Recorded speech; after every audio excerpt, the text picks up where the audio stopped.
যে যে জিনিসগুলো আমরা বাসায় ইউজ করে থাকি সেই জিনিসগুলো আসলে কিভাবে তৈরি করা হয়। তো আমি এখানে স্টিচিং যে সেকশনটা আছে সেখানে চলে আসলাম। এই সাইডের সবকিছু দেখেন গুলো করছে, কোনো কাপড়েরই কালার নষ্ট হবে না। আর এই পাশটা হচ্ছে কাটিং সেকশন, যেখান থেকে হচ্ছে কাপড় কেটে দেয়া হচ্ছে এবং ধারাবাহিকভাবে প্রত্যেকটা জিনিস আলাদা আলাদা এক একজন এমপ্লয়ি করতেছে।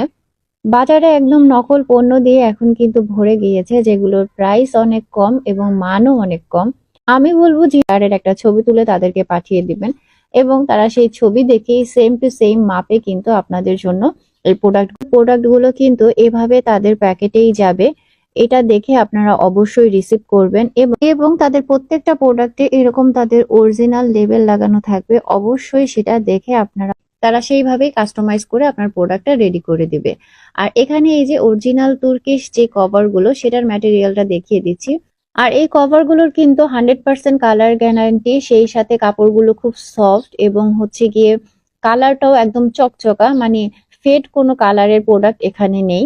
তো এখানে কিন্তু আপনারা চেকের মধ্যেও ডিজাইন পেয়ে যাবেন। তো যার যেটা ভালো লাগে সেই চেনার জন্য অবশ্যই প্রোডাক্টের ভিতরে এই লোগোটা দেখে নেবেন। আর বিভিন্ন নকল পেজ বা নকল প্রোডাক্ট দিয়ে কিন্তু এখন মার্কেট ভরে গিয়েছে।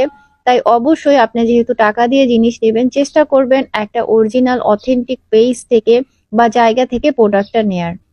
আর এই সোফা কভার গুলো লাগানো কিন্তু খুবই ইজি এবং খুব সহজে কিন্তু ওয়াশ করা যায়, ময়লাও কিন্তু বসে না এবং দীর্ঘদিন ব্যবহার করা যায়। সোফায় লাগানোর পরে ভেলভেট বা তুর্কিশ সোফা